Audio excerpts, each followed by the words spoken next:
Hello everybody, my name is Mario5514 and welcome back to another Splatoon talk video. In this video we're going to be looking back at some of the previous updates in Splatoon 2's history. The game may be empty, but we're going to be looking at to see what changes Nintendo was making in the Splatoon 2 era. If you end up enjoying the video, hit the like button, and if you end up liking the video, consider subscribing. And let's get started as we jump into version 1.4, which dropped on October 11th, 2017. And not much to say here in terms of the notes here. The biggest changes in version 1.4 are adjustments for some main and special weapons, plus improved performance of certain gear abilities. The next update is planned in late November, Squid Research Lab. And with that being said, let's see what they've given us. First up is a change to rank. Previously, when going down in rank while rank S+1 or higher, players could drop to S+0 all at once. This drop is now limited to a maximum of 5 ranks levels. In conjunction with the above change, maintaining current rank from S+0 to S+49 will now require the rank meter to stay at least 50% full, was previously 40%, but it's now 50%. So that's a nice change there. We also have some fixes to Salmon Run. So it's kind of like bug fixes here on top of what we were given in the last update. So that's nice. For spectator mode, fix an issue causing incorrect animations to play when objects other than players, such as ink rails or splash walls, were damaged while viewing a particular player's perspective. And the sound effect that plays when taking damage during regular play now also plays when viewing that player's perspective in spectator mode. So it's just just very small changes here, but it's very solid here. And of course, we also have some changes to multiplayer. So yeah, fix an issue where under the following conditions, players would only receive the benefit of ink resistance up when stacking it to the maximum effect. Moving while shooting a weapon in the shooter category, in the dualies, or moving while preparing to throw a sub. So yeah, that issue is fixed. When storing a charged shot with a charger, swimming into enemy ink and being returned to kit form now allows players to maintain the charge they had stored. So yeah, it's just a whole list of bug fixes that this update brought out. Try to straighten things out, and it did a very good job at that, which is nice. But now we jump into the patch notes, and yeah, there's a whole list of these. There's a whole list of changes here, and they're all main weapons. As well as some changes for new faces in the crowd, being the Clash Blaster, Flings a Roller, the Dualies, and the Brellas, which are added in this game, on top of what we were given at the very start in Splatoon 1. So first up is Splashmatic, where its firing range was increased by roughly 6%. On top of the 50% shot speed increase it got upon the game's launch, this is a very big buff for this weapon. So this will also increase its shot speed by 6%, which is a total increase of 56%. And on top of that, increase the amount of ink splattered by each shot, making it easier to ink the ground. So its droplet rate was increased from 1.2 to 1.5, and the distance between spray droplets was reduced from 110, I think, to 95 units. So yeah, Splash got a solid paint buff, which is nice. So yeah. It's a very solid buff. Very solid buffs for Splash. 52 gal. Increased firing range by roughly 6% while not changing the range at which each shot deals more than 50 damage. Since 52 gal deals 52 damage. So 52 got 6% more range. So that's a solid buff here for it. And you're going to see more of these changes for 52. You're going to see more than that. This is the first buff to it though. So keep that in mind. There's going to be more changes to this weapon in the future. NZAP. Change to match the faster movement speed and swim speed when not shooting of weapons like the Splooshmatic and Splattershot Jr. So what that means is that NZAP became a lightweight. So this is a very substantial buff for it. On top of that, its strafe speed was 5% faster, going from 0.8 to 0.84 units, and made it easier to ink the area around the player's feet. So Zap got some decent buffs here, on top of being made a lightweight. So that's nice. Splattershot Pro. Increased shot speed by roughly 67% while not changing shot range. This is the largest shot speed increase that any shooter has been given in the Splatoon series. So yeah, Splattershot Pro got a faster shot speed increase than Splash. That's crazy. On top of that, it was given 10% less ground RNG, so its ground RNG was reduced from 3 degrees down to 2.7. Its jump RNG was reduced from 10 degrees down to 6 degrees, so this is basically a follow-up from what it was given on the game's launch, so that's nice. On top of that, its strafe speed was made 10% faster, going from 0.5 to 0.55 units. It increased radius of ink splatter caused by each shot by roughly 2%. So its standard ink droplet radius went from 12.2 units back to 12.5. So most of the nerfs that these weapons were given were partially reverted. And it wouldn't be until later that most of those nerfs upon the game's launch were reverted. So 1.4 was basically scratching the surface, because there's a lot more coming in the future.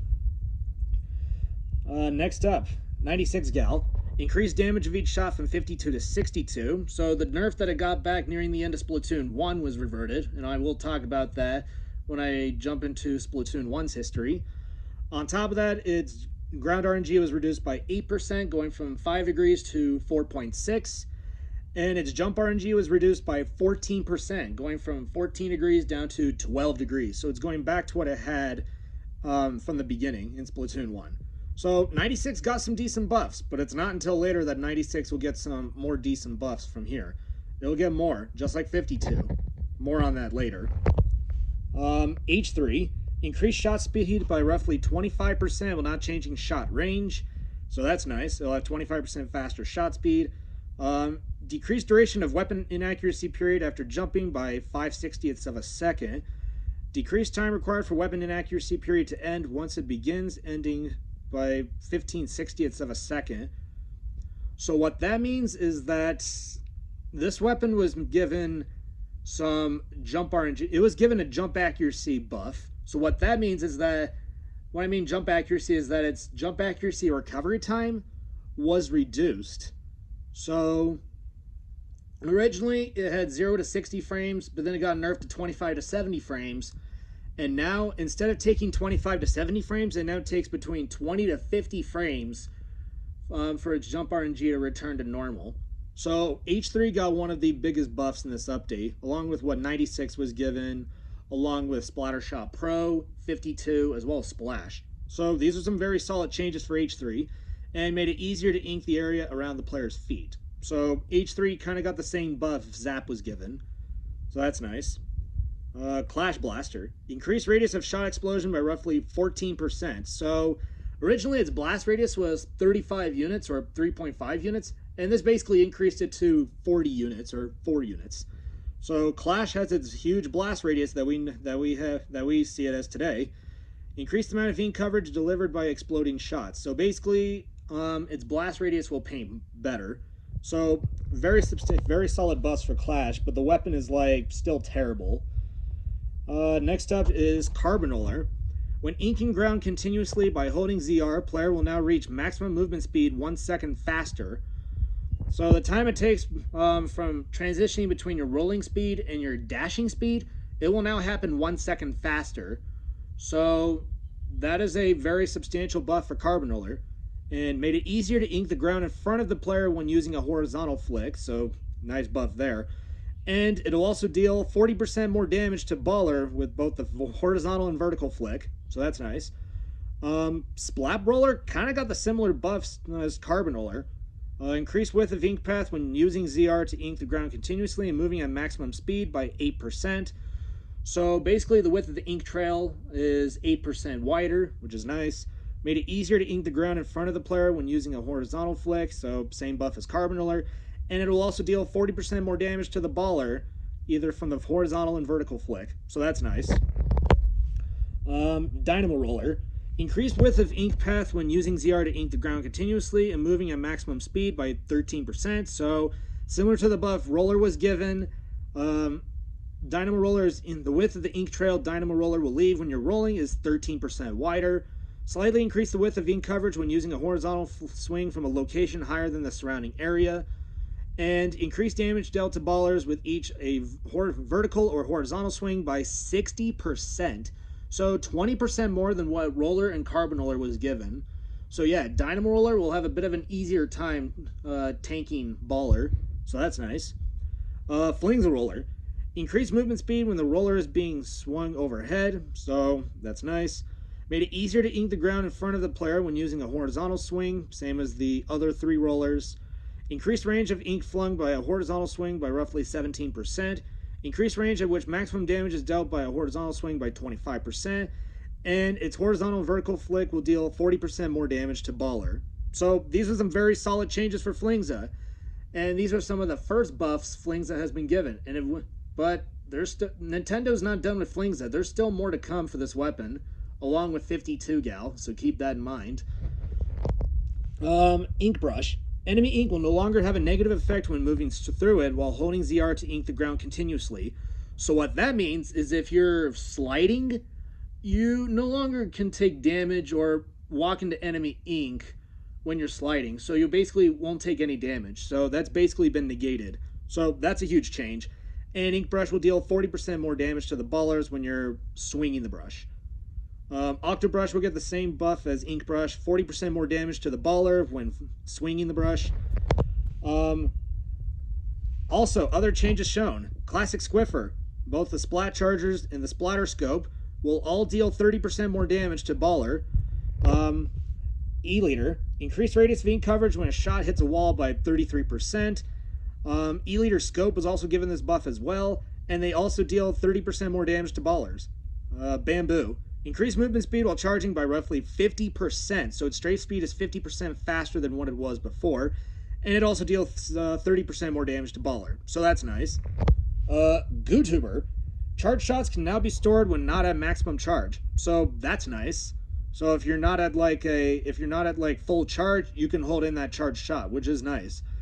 Decreased time between releasing a stored charge shot and shooting by 5/60ths of a second, so that's a nice buff there. Increased damage dealt by fully charged shots from 160 to 180. This is definitely helpful, especially if you're going up against someone who has ink armor, so that's nice. And it will also deal 30% more damage to baller. So yeah, you guys see a pattern here? I do. Mini Splatling, increased damage dealt from 20 to 32, so that's a solid buff. And from what I've heard, you had to deal at least 30 damage to break through the enemy's ink armor. So Mini Splatling could just tank through someone's armor easily. So that's nice. Increased movement speed while charging by about 17%, going from 0.6 to about 0.7 units. And its movement speed when firing is 14% faster, going from 0.7 to 0.8 units. So that's a very solid buff for Mini Splatling.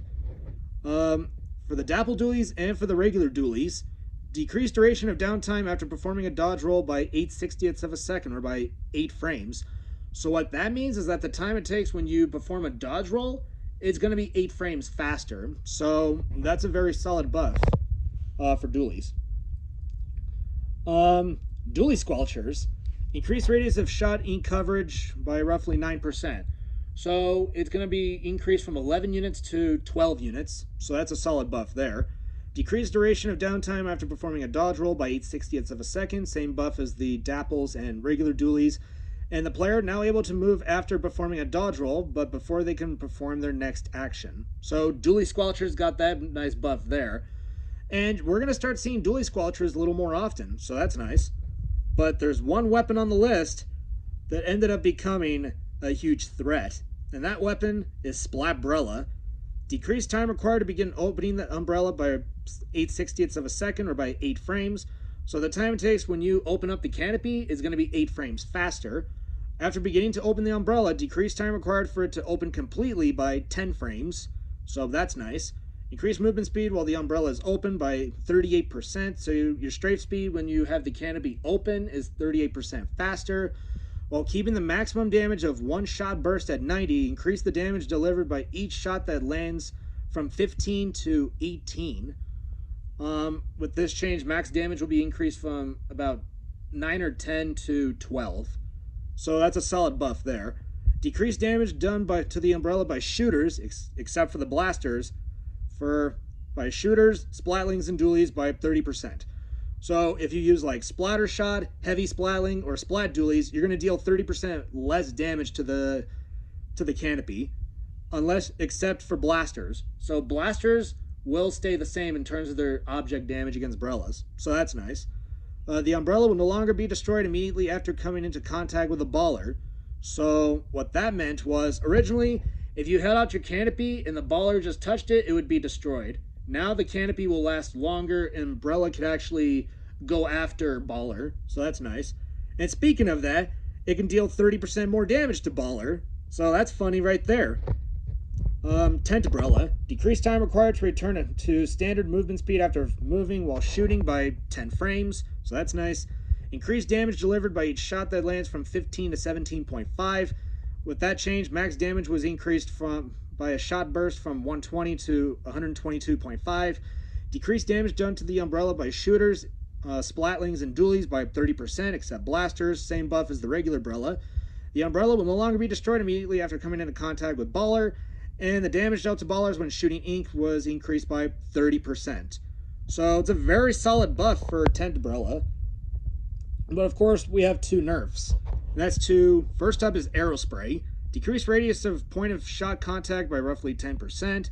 Decreased radius of shot ink coverage by roughly 8%. And decreased rate of which shots ink the ground by roughly 13%. Yeah, after Baller got its buff in 1.3, Aerospray RG was considered meta because of how good its paint was. So this was basically when Aerospray came to came to a close in the meta. So yeah, better maybe next time Aerospray. Sloshing Machine. Decreased radius of ink coverage when the center of a shot hits the ground by roughly 20%. So what that means is if you fling out ink when you press ZR to fire and you see that slosh, the center of the shot that you see, the spiral portion when it hits the ground, that's a huge paint radius. So it's paint radius of that center of the shot, the spiral portion. Yeah, that paints 20% less. Yeah. So Machine kind of got a paint nerf there. So yeah. So I guess that was because of it was getting Stingray more often, so this was to try to tone that back, so that's nice. And special weapons, which we do have some changes for. Tent missiles. Increased damage dealt to ballers when shooting ink by roughly 50%. So tent missiles got their first buffs here, but it's not until later that tent missiles become more powerful, though it just has higher object damage against ballers. Next up is Stingray, where it got buffed again. Opponents behind stage objects will be revealed when the Stingray's beam is roughly 23% further away from them than it was previously. It increased the damage dealt to ballers when shooting ink by roughly 100%. So Stingray can see you through walls even better, 23% better from further away, and it can shred baller even faster than it did before. So Stingray is even more broken than it was before. So yeah. Stingray is just this broken special, and even Nintendo regretted making it and introducing it. And if you look at Splatoon 3, Nintendo would never go back on it. Well, kind of. Yeah, I mean, Killer Whale 5.1 is kind of a hybrid between the original Killer Whale and Stingray. It's just a hybrid between those two. Inkjet. Increased damage dealt to ballers by direct hits or shot splash damage by roughly 100%. So Inkjet got a solid damage buff against baller. Same with tent missiles and Stingray. Curling bomb launcher. Increased distance curling bombs travel without being charged by roughly 50%. So that's a huge buff there for him. Inkstorm. Increased damage dealt to ballers by the storm by roughly 150%. So yeah, Inkstorm is now even more powerful, especially with Brella being on the stage. Yeah, Brella is now going to be even more relevant because of this. Bubble Blower. Increased damage dealt to the bubbles by allied players by roughly 20%, making them easier to burst. Decreased time to switch back to the main weapon after creating 3 bubbles by 20 frames, so the time it takes between you blowing 3 bubbles and then switching to your main weapon is now 20 frames faster, and it deals 100% more damage to baller. So Bubble Blower is becoming more powerful, but it's not until later that Bubble Blower becomes one of the best specials in the game. And last up is Baller finally getting its nerfs, but it also got a buff. Increased damage dealt by the weapon's explosion to opposing ballers by roughly 150%, and here are the 2 nerfs. Made movement of the weapon easier to hear for surrounding players, and decrease the radius of minimum damage, which is for its 55 damage radius, dealt by the explosion of the weapon by roughly 14% when special power-up isn't being used. Due to changes in gear ability balancing, this radius will be the same as it was previously when the maximum amount of special power-up is being used. So, Baller finally got its nerfs. So, it's not like an absolute tank, but it's a little bit more easier to counter. So, that's nice. And yeah, we also have some gear ability changes. First up is Ink Saver Main. Increased effectiveness when using lesser quantities of the ability for the following weapons. And stacking the maximum amount of the ability will continue to have the same effect. So if you use Splattershot Pro and Forge Pro, Luna Blaster, H3, Dynamo, E-Liter and E-Liter Scope, and Tent Umbrella, Ink Saver Main is now more effective. So I think this increased the maximum effect from 45 to 50% for these weapons. So Ink Saver Main is now going to be more effective if you're using in smaller quantities. So that's a huge buff for these weapons. Run speed up. Increase movement speed when using this gear ability and shooting a Splatling by 20%. So that's a strong buff for run speed on Splatlings, which we'll see with both mini and heavy Splatling in the future. More on those weapons later.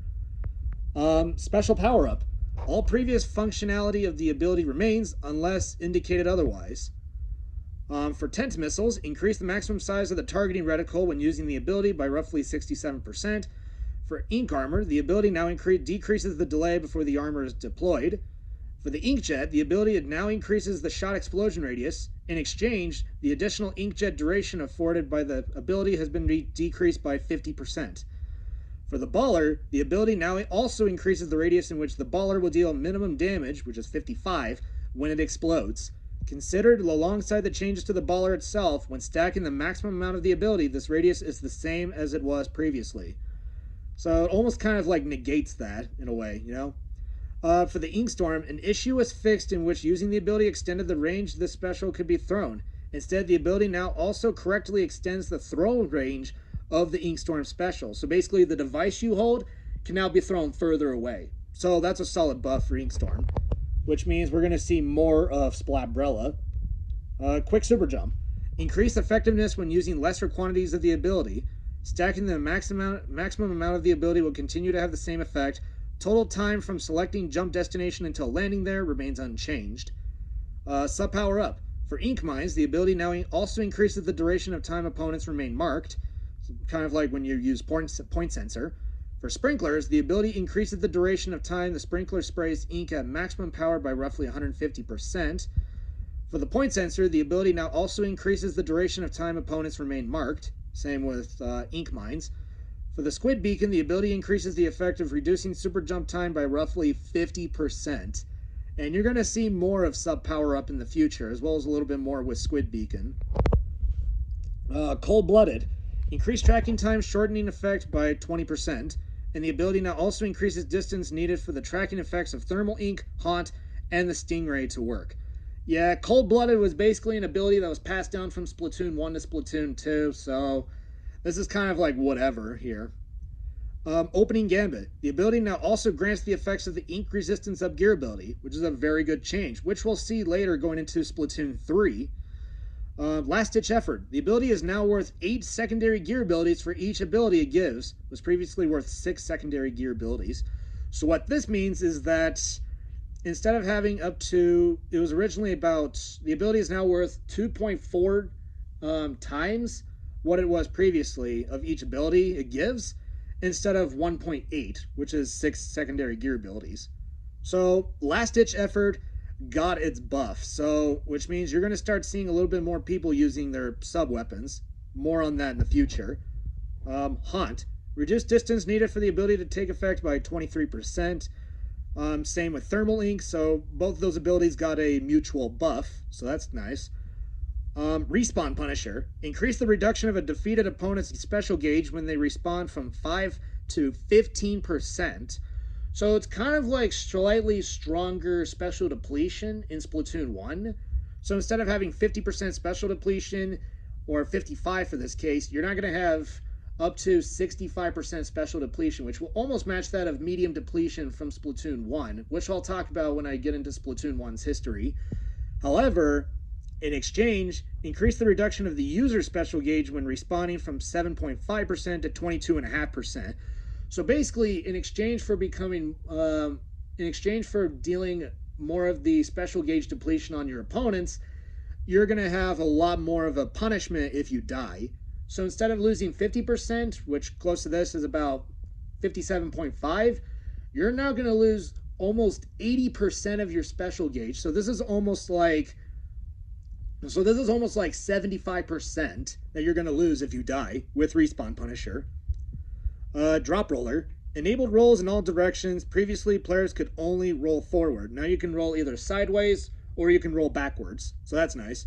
Remove the period of immobility immediately after using the ability. So that's a very solid buff here, which we'll start seeing with a few weapons that run Drop Roller.